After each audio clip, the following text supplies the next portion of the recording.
Hello friends, एक बार फिर से स्वागत है हमारी इस मेगा माइंड आर्ट्स क्लास में। तो दोस्तों आज हम पॉलिटिकल साइंस के आगे क्वेश्चन की बात करेंगे। दोस्तों मतलब हमने 5 क्वेश्चन लगभग 6-7 क्वेश्चन उस दिन पार्ट 1 में कर लिया था। पार्ट 2 के वीडियो में हम सारे क्वेश्चन को कवर कर लेंगे और हमें उम्मीद होगी कि क्वेश्चन आपको काफी अच्छे लग रहे होंगे, वीडियो भी काफी अच्छा लग रहा होगा। क्वेश्चन की बात इसलिए करें क्योंकि क्वेश्चन को चुनिंदा क्वेश्चन ही लाया जा रहा है जो एग्जाम में आपके पूछा गया है। ठीक है, वही क्वेश्चन लाया गया है जो आपके एग्जाम में क्वेश्चन पूछ दिया गया है और पूछने की इसके संबंधित क्वेश्चन की संख्या बहुत ज्यादा है आपके एग्जाम में। तो दोस्तों एक बार शुरू करने से पहले हमारी बस यही आपसे विनती है कि वीडियो को लाइक कीजिएगा, चैनल को सब्सक्राइब कीजिएगा और हमारे इस वीडियो को थोड़ा सा एक दो दोस्तों में शेयर कर दीजिएगा ताकि हमको भी कुछ मोटिवेट मिल जाए कि क्वेश्चन आगे भी हम बनाएं और ज्यादा। चलिए दोस्तों देख लेते हैं क्वेश्चन। आपका अगला क्वेश्चन क्या है। अब आपका अगला क्वेश्चन है, ये तो क्वेश्चन हो गया था दोस्तों। अगला क्वेश्चन है पॉलिटिकल साइंस का, ये भी हो गया था। 7 नंबर क्वेश्चन हमको पढ़ाना था। भारत में उच्चतम न्यायालय की स्थापना कब की गई? ध्यान दीजिएगा, भारत में उच्चतम न्यायालय की स्थापना जनवरी 1950 में की गई। और ये क्वेश्चन एग्जाम में हमको लगता है कि ज्यादा बार नहीं पूछा हुआ है, ये सब न्यू क्वेश्चन है। ठीक है, एग्जाम पॉइंट ऑफ व्यू से ये सारा नया क्वेश्चन है। जनवरी 1950 में, जनवरी 1950 में भारत में उच्चतम न्यायालय की स्थापना की गई। लेकिन आपसे दोस्तों क्वेश्चन क्या बना है एग्जाम में? उच्चतम न्यायालय के न्यायाधीशों की, ध्यान दीजिएगा, कार्यकाल बिल्कुल नहीं होता है, कार्यकाल नहीं होता है। उच्चतम न्यायालय के न्यायाधीशों का कार्यकाल नहीं होता है बल्कि इनकी सेवानिवृत्ति की आयु होती है। जो उच्चतम न्यायालय के सेवानिवृत्ति की आयु 65 वर्ष है। ये क्वेश्चन आपके एग्जाम में बना हुआ है, मतलब आपके एग्जाम में क्वेश्चन ये तो बन चुका है एक बार, क्वेश्चन ये भी बना हुआ है और ये बनने की संभावना है कि उच्चतम न्यायालय के न्यायाधीशों की सेवानिवृत्ति की आयु कितनी वर्ष है? 65 वर्ष है। अगर आपसे बात कर दे वही एग्जाम में कि उच्च न्यायालय की, क्या बात कर दे, अगर आपके क्वेश्चन में बात कर दे उच्च न्यायालय के, हाई कोर्ट की बात करें, मतलब हाई कोर्ट की बात करें, उच्च न्यायालय के न्यायाधीशों की सेवानिवृत्ति की आयु कितने वर्ष है? मतलब वो 62 वर्ष होगा। ये क्वेश्चन भी एग्जाम में पूछ दिया है और ये दोनों क्वेश्चन को पूछने की संभावना ज्यादा है। ये क्वेश्चन आपके एग्जाम में भी पूछा जा चुका है। देखते हैं अगला क्वेश्चन, अगला क्वेश्चन क्या कह रहा है आपका। अगला क्वेश्चन दोस्तों जनहित याचिका की शुरुआत किसने की थी? ध्यान दीजिएगा, जनहित याचिका की शुरुआत करने का श्रेय पीएन भगवती को दिया जाता है। ये क्वेश्चन थोड़ा सा गांठ बांध लीजिएगा, पीएन भगवती, पीएन भगवती, हाँ आदमी का नाम है, जानवर का नाम बिल्कुल नहीं है। पीएन भगवती, ध्यान दीजिएगा, पीएन भगवती को जनहित याचिका, PIL बोलते हैं इसको, PIL। अब जनहित याचिका का अर्थ क्या हुआ दोस्तों, समझ लेते हैं। मान जाइए अगर ए कोई व्यक्ति है, बी कोई व्यक्ति है और सी अलग एक व्यक्ति है। ए बी को मार रहा है, इतना मार रहा है कि ये असहाय है। क्या है? असहाय है। यह चाहकर भी, ये बेकसूर है और ये ए वाला इसको बहुत पीट रहा है लेकिन ये असहाय है। यह चाहकर भी सुप्रीम कोर्ट या हाई कोर्ट में नहीं जा सकता है। जो तीसरा यहाँ खड़ा है वो इसकी सिफारिश को, ठीक है, इसकी याचिका सुप्रीम कोर्ट या हाई कोर्ट में दायर कर सकता है। इसी के बोलते हैं जन के हित में, लोगों के हित में दायर की गई याचिका, जनहित याचिका, जो एक न्यायिक पहल है। क्या है? न्यायिक पहल द्वारा इसकी शुरुआत की गई थी, ये जनहित याचिका। आपसे क्वेश्चन ये कभी नहीं पूछा गया है जनहित याचिका का जनक किसे माना जाता है दोस्तों? तो जनहित याचिका का जनक पीएन भगवती को कहा जाता है। ये क्वेश्चन कभी नहीं पूछा है, बस इतना ही पूछ के रह चुका है, ध्यान दीजिएगा। अगला क्वेश्चन देख लेते हैं। अगला क्वेश्चन है, भारत में राज्य विधानमंडल का उच्चतम सदन कौन है? ध्यान दीजिएगा, कहने का मतलब है राज्य की विधानमंडल, राज्य की विधानमंडल में 2 सदन है। कितनी सदन है? राज्य की विधानमंडल में दो सदन है। एक का दोस्तों नाम है विधानसभा। क्या नाम है? विधानसभा। एक का नाम है विधान परिषद। क्या नाम है? विधान परिषद, विधान परिषद है। और आपको अगर ये दोनों को समझना होगा तो आप पॉलिटिकल साइंस का पार्ट 1 वीडियो को कवर कीजिए, आपको समझ में आ जाएगा। वहां हमने बताया आपको लोकसभा और राज्यसभा के भी बारे में हमने वहां पे आपको बता दिया है। मतलब भारत में राज्य विधानमंडल का जो उच्च सदन है वो बोलते हैं विधान परिषद को, वो बोलते हैं विधान परिषद को, और विधानसभा को बोलते हैं निम्न सदन। क्या बोलते हैं? निम्न सदन बोलते हैं, जो एक टेम्पोररी सदन है। कौन है? टेम्पोररी सदन है, कभी भी भंग किया जा सकता है राज्यपाल की सिफारिश पर, मुख्यमंत्री द्वारा, सॉरी मुख्यमंत्री की सिफारिश पर राज्यपाल द्वारा। ठीक है, विधान परिषद अस्थायी सदन है, कभी भी भंग नहीं होता है। ठीक है, ठीक उसी प्रकार जैसे लोकसभा को प्रधानमंत्री की सिफारिश पर राष्ट्रपति द्वारा भंग किया जा सकता है। ठीक वैसे ही इसका आंसर क्या हो जाएगा, राज्य विधानमंडल का उच्च सदन कौन है? उच्च की बात करें तो विधान परिषद। क्या हो जाएगा? विधान परिषद। विधान परिषद आपका राज्य विधानमंडल का उच्च सदन है। और निम्न की बात करेगा तो क्या हो जाएगा? लोक विधानसभा। क्या हो जाएगा? विधानसभा हो जाएगा, ध्यान दीजिएगा। अगले क्वेश्चन की बात कर लेते हैं। तो आपका अगला क्वेश्चन है, और अगर मान लीजिए आपसे क्वेश्चन यही पूछ दे आपसे कि लोकसभा को क्या बोलते हैं, तो दोस्तों लोकसभा को निम्न सदन बोलते हैं। क्या बोलते हैं? लोकसभा को बोलते हैं निम्न सदन।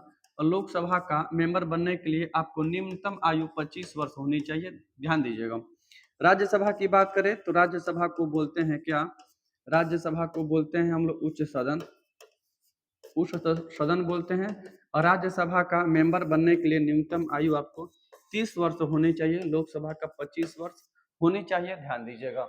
अगला क्वेश्चन देख लेते हैं। अगला क्वेश्चन क्या कर रहा है आपका? अगला क्वेश्चन है 86वां संविधान संशोधन। ध्यान दीजिएगा, 86वां संविधान संशोधन आखिर था क्या, उसको देख लेते हैं।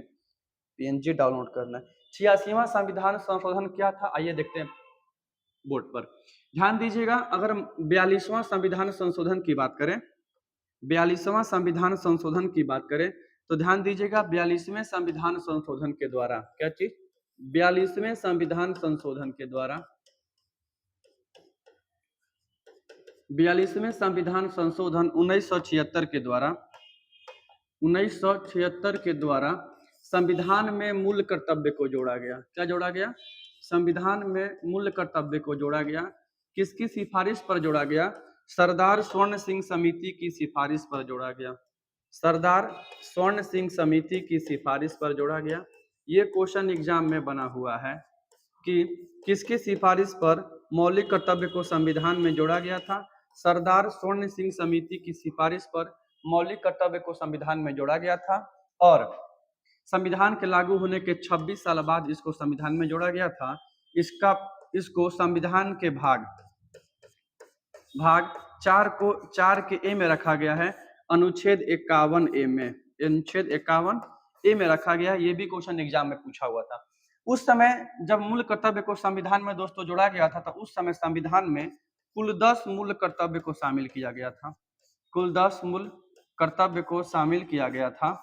और बाद में क्या हुआ? 86वें संविधान संशोधन द्वारा, 86वें यहाँ जो कह रहा है 86वें संविधान संशोधन 2001 के द्वारा, 2002 के द्वारा क्या किया गया?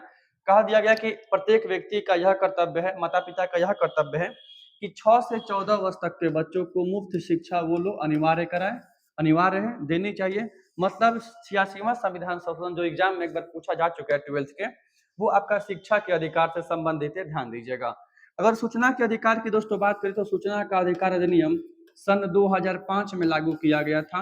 राजस्थान राज्य से जुड़ा हुआ एक मुद्दा था, इसको भी गांठ बांध कर रख लीजिएगा। ये भी क्वेश्चन एग्जाम में पूछा जा चुका है। अगला क्वेश्चन देखते हैं। अगला क्वेश्चन है अनुच्छेद 355 का प्रयोग सबसे पहले कब किया गया था? अनुच्छेद 355 का प्रयोग सबसे पहले राष्ट्रपति शासन, राष्ट्रीय आपातकाल। यहाँ नहीं होगा, आंसर गलती दे दिया गया है।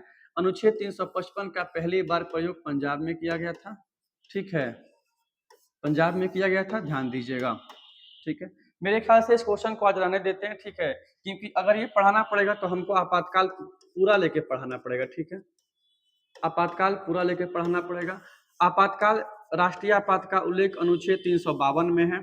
ठीक है, राष्ट्रपति आपात का उल्लेख अनुच्छेद 356 में है। वित्तीय आपातकाल का उल्लेख अनुच्छेद 360 में है। ये तीनों क्वेश्चन एग्जाम में भर के पूछा हुआ है। इसको बोलते हैं राष्ट्रीय आपातकाल। क्या बोलते हैं? राष्ट्रीय आपातकाल। तो फिर आपको वो बता दिया जाएगा। ठीक है, इसमें से कौन सा होगा राष्ट्रीय? इसको बोलते हैं राष्ट्रपति शासन। क्या बोलते हैं?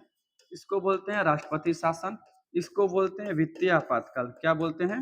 वित्तीय आपातकाल बोलते हैं, ध्यान दीजिएगा। अगला क्वेश्चन देख लेते हैं।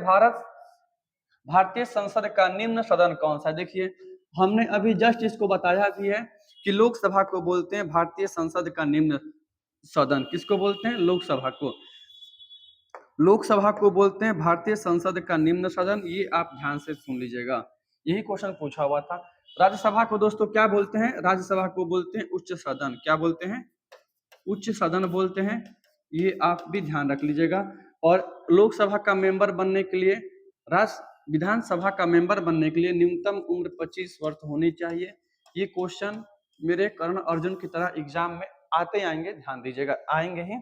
लोकसभा और ये हो गया विधान परिषद और राज्यसभा। विधान परिषद और राज्यसभा का मेंबर बनने के लिए न्यूनतम उम्र 30 वर्ष होनी चाहिए।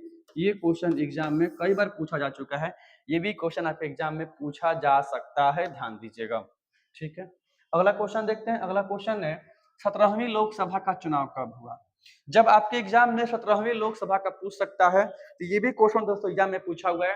प्रथम लोकसभा चुनाव कब हुआ, तो ध्यान दीजिएगा, प्रथम लोकसभा चुनाव 1952 में हुआ था। प्रथम लोकसभा चुनाव 1952 में हुआ था। कुल 489 सीटों पर चुनाव हुआ था और कांग्रेस पार्टी को अकेले 364 सीटें प्राप्त हुई थी, ध्यान दीजिएगा। भारतीय जनसंघ, मतलब भारतीय जनसंघ जो बाद में 1977 में जनता पार्टी बनी और 1980 में उसको भारतीय बीजेपी के नाम से जाना गया, भारतीय जनता पार्टी के नाम से, उस बीजेपी पार्टी को, भारतीय जनसंघ को मात्र 3 सीटें प्राप्त हुई थी लोकसभा के प्रथम आम चुनाव में। 17वीं लोकसभा का चुनाव 2014 में हुआ था। ठीक है, 17वीं लोकसभा और 17वीं पूछ रहा है ना, 17वीं लोकसभा का चुनाव 2014 में हुआ था, ध्यान दीजिएगा। सॉरी, नहीं, 16वीं था वो। 17वीं लोकसभा चुनाव सन 2019 में हुआ है और ठीक है, 18वीं लोकसभा चुनाव 2024 में, ध्यान दीजिएगा। इस तरह से क्वेश्चन आपका, इसका आंसर क्या हो जाएगा, 2019 होगा, ध्यान दीजिएगा। ये क्वेश्चन एग्जाम में बना हुआ है, इसको भी आप एक बार रिवाइज कर लीजिएगा। हम भारत के लोग शब्दों का प्रयोग भारतीय संविधान के किस भाग में किया गया है। भाड़ नहीं होगा, लोग भाड़ में थोड़ा जाएगा, भाग में किया गया है। किस भाग में किया है, ध्यान दीजिएगा। तो भारत के लोग, भारत एवं राज्यों का संघ, इस बात का उल्लेख, हम भारत के लोग भारत को एक संप्रभु संपन्न समाजवादी पंथ निरपेक्ष लोकतांत्रिक गणराज्य बनाने के लिए, अर्थात प्रस्तावना का उल्लेख, हम भारत के लोग शब्द का उल्लेख किसमें किया गया है, प्रस्तावना में किया गया है, ध्यान दीजिएगा, प्रस्तावना में किया गया है, ध्यान दीजिएगा। भाग 2 में क्या है दोस्तों, भाग 2 में नागरिकता का उल्लेख किया गया है, नागरिकता का उल्लेख किया गया है। इसका उल्लेख संविधान के अनुच्छेद 5 से लगाकर 11 में किया गया है, क्वेश्चन एग्जाम में पूछा हुआ है। भाग 3 में क्या है, कल ही पढ़ाए थे हम। भाग 3 में मौलिक अधिकार का उल्लेख है, क्या है, भाग 3 में आपका दोस्तों मौलिक अधिकार का उल्लेख है। मौलिक अधिकार को अमेरिका देश के संविधान से लिया गया है, अमेरिका से लिया गया है, और मौलिक अधिकार का उल्लेख संविधान का अनुच्छेद 12 से 35 में किया गया है। भाग 4 में क्या है, भाग 4 में DPSPA, direct principle of state policy, बोले तो अनुच्छेद 36 से लेकर 51 तक में राज्य का नीति निर्देशक सिद्धांत का उल्लेख किया गया है। ये सब क्वेश्चन, आपको लगता होगा कि खुद को इम्प्रूव करने के लिए इतना डीपली पढ़ाया जा रहा है, ऐसा कुछ नहीं है, आपके नॉलेज के लिए इतना डीपली पढ़ाया जा रहा है, क्योंकि एग्जाम में इतना डीपली क्वेश्चन पूछा जा चुका है, पूछे जाने की संभावना 110% है, ध्यान दीजिएगा, 110% है, ध्यान दीजिएगा। अगला क्वेश्चन है, संविधान के 11वीं अनुसूची में कितने विषय का उल्लेख है, ध्यान दीजिएगा। 11वीं अनुसूची का पूरा इतिहास बता देते हैं, ध्यान दीजिएगा। 73वां संविधान संशोधन द्वारा, 73वां संविधान संशोधन 1992, 73वां संविधान संशोधन 1992 किया गया, जिसके तहत संविधान में पंचायती राज व्यवस्था को जोड़ा गया, पंचायती राज व्यवस्था को जोड़ा गया। और यह अधिनियम, यह संविधान संशोधन 24 अप्रैल को अस्तित्व में आया, 24 अप्रैल को अस्तित्व में आया। इसीलिए 2024 के सेंटअप एग्जाम में क्वेश्चन पूछा हुआ था, पंचायती राज दिवस कब मनाते हैं, 24 अप्रैल को मनाते हैं।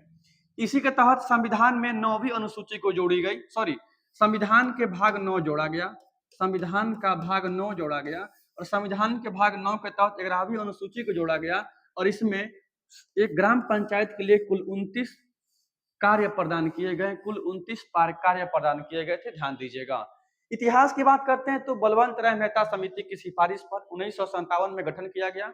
बलवंत राय मेहता समिति की सिफारिश पर त्रिस्तरीय ग्राम पंचायत पर ग्राम पंचायत पर जिला स्तर पर जिला परिषद और ब्लॉक स्तर पर प्रखंड पर पंचायत समिति का गठन किया गया। मतलब बलवंत राय मेहता एक व्यक्ति थे जिन्होंने 1957 में एक अपनी रिपोर्ट पेश की और कहा कि पंचायत को हम त्रिस्तरीय करने का प्रस्ताव रखते हैं, और उन्हीं के आधार पर पंचायत का गठन किया गया।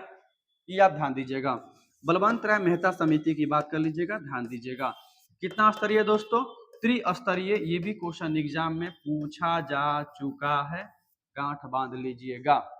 अगला क्वेश्चन देख लेते हैं। अगला क्वेश्चन क्या कर रहा है? अगला क्वेश्चन है, संविधान को पवित्र दस्तावेज किसने कहा था? ध्यान दीजिएगा, संविधान को। इसके ये सब लुल्लू पुल्लू क्वेश्चन से कोई मतलब नहीं है, एकदम डॉक्टर भीमराव अम्बेडकर। ये क्वेश्चन में कोई दम नहीं था, हर बच्चे को समझ में आ जाएगा, बना भी देगा वो, ठीक है। अगला क्वेश्चन है, भारतीय न्यायपालिका किस प्रक्रिया के अंतर्गत कार्य करती है? ध्यान दीजिएगा। तो भारतीय न्यायपालिका, न्यायपालिक मतलब सुप्रीम कोर्ट, हाई कोर्ट की बात हो रही है, सीधी सी बात है ना। अरे सबसे पहले क्या सुप्रीम कोर्ट होगा? सबसे ऊपर सुप्रीम कोर्ट, उसके बाद हाई कोर्ट। मतलब न्यायालय किस प्रकार काम करती है? तो मतलब जो संविधान में कानून है, उस कानून द्वारा स्थापित प्रक्रिया के माध्यम से ही कार्य करती है। ऑप्शन ए इसका सही आंसर हो जाएगा, ध्यान दीजिएगा। ऑप्शन ए इसका सही आंसर हो जाएगा, ठीक है। अगला क्वेश्चन है, भारतीय संविधान के किस सूची पर केंद्र और राज्य दोनों कानून बना सकते हैं? हमने आपको बताया भी था। पार्ट 1 वीडियो आप कवर कीजिए, आपको सारा क्वेश्चन सॉल्व हो जाएगा। संघ सूची में वर्तमान में 100 सब्जेक्ट है, राज्य सूची में 61 सब्जेक्ट है, समवर्ती सूची में 52 सब्जेक्ट है। तीनों क्वेश्चन एग्जाम में पूछा जा चुका है, ध्यान दीजिएगा। संघ सूची, राज्य सूची, समवर्ती सूची। संघ सूची पे कानून बनाने का अधिकार किसको है दोस्तों? केंद्र को है। राज्य सूची पर राज्य को है, और समवर्ती सूची पर इन दोनों को है। मतलब केंद्र और राज्य दोनों को है, गांठ बांध लीजिएगा। इस सूची में ऐसे सब्जेक्ट आते हैं जैसे शिक्षा हो गया, वन हो गया, वन्य जीवों का संरक्षण हो गया, जनसंख्या हो गया, मापतल हो गया, परिवार नियोजन हो गया। ऐसे सब्जेक्ट आते हैं, मतलब जिस पर कानून दोनों दोनों मिलकर बनाएंगे, केंद्र और राज्य दोनों की इसमें भागीदारी होगी। इसको बोलते हैं समवर्ती सूची। और इसको ये भी पूछा हुआ है, समवर्ती सूची को किस देश के संविधान से लिया गया है? तो दोस्तों समवर्ती सूची को ऑस्ट्रेलिया के संविधान से लिया गया है, ध्यान दीजिएगा। समवर्ती सूची इसका आंसर हो जाएगा। अगर आपसे क्वेश्चन एग्जाम में पूछा है, अगर हम 12th पढ़ा तो 12th का ही क्वेश्चन आपको सॉल्व कराएंगे। क्वेश्चन एग्जाम में क्या पूछा है? अवशिष्ट शक्ति, भारतीय संविधान में अवशिष्ट शक्ति किसको प्राप्त है? तो भारतीय संविधान में अवशिष्ट शक्ति केंद्र को प्राप्त है, केंद्र को प्राप्त है। लेकिन आवश्यकता पड़ने पर संसद इस पर कानून बना सकती है। इसको भी गांठ बांध लीजिएगा। आपसे क्वेश्चन ये पूछेगा, अवशिष्ट शक्ति किसको प्राप्त है? केंद्र को प्राप्त है। आवश्यकता पड़ने पर अनुच्छेद 249 के तहत संसद भी राज्य सूची के विषय पर कानून बना सकती है, ध्यान दीजिएगा।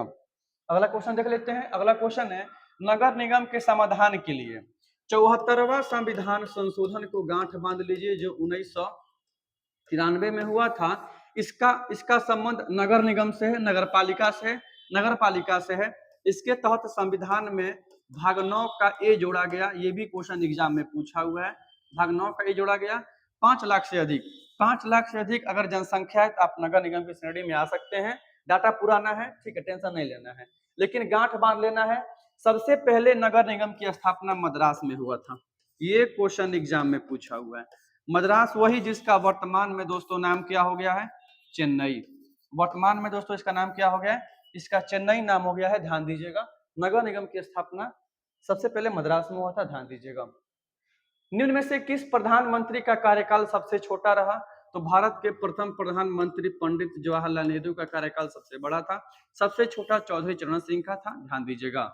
रही बात मोरारजी देसाई के बारे में, बदनाम अंकल है ये भारत के बनने वाले प्रथम गैर कांग्रेसी प्रधानमंत्री थे।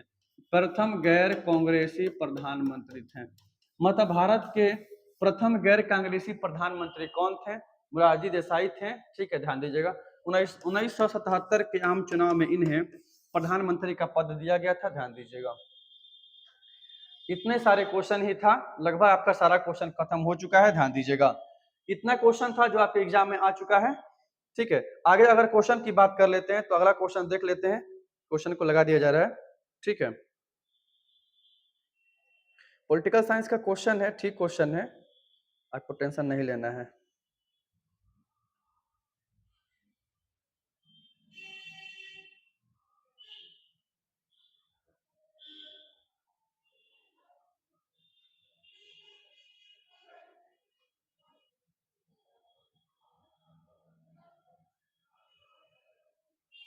अगर हम इस क्वेश्चन की बात करते हैं दोस्तों, देखिएगा ये क्वेश्चन सेम क्वेश्चन है जो आपको हम बता दिए हैं। मतलब अगर पॉलिटिकल साइंस का आप अगर 3-4 वीडियो कवर करते हैं ना, आपसे क्वेश्चन हूबहू बनेगा एग्जाम में, आपको टेंशन नहीं लेना है। बशर्ते कि आपको पॉइंट लिखना पड़ेगा। आप चाहते हैं कि बस ऐसे हो जाए हर चीज, उससे ये पॉसिबल नहीं है। पॉलिटिकल साइंस को लिखने से ही होगा, याद नहीं कर सकते हैं पॉलिटिकल साइंस को, समझने से होगा। पॉलिटिकल साइंस का वर्ड बहुत टफ होता है। आप शब्द को समझ लीजिएगा, आपसे क्वेश्चन बन जाएगा। अब बस आप शब्द को समझिएगा तो आपसे क्वेश्चन बनेगा। ऐसे आपसे क्वेश्चन एग्जाम में कभी नहीं बनने वाला है, ध्यान दीजिएगा। ऐसे कभी क्वेश्चन नहीं बनने वाला है। चलिए क्वेश्चन को देख लेते हैं ध्यान पे। अगला क्वेश्चन है,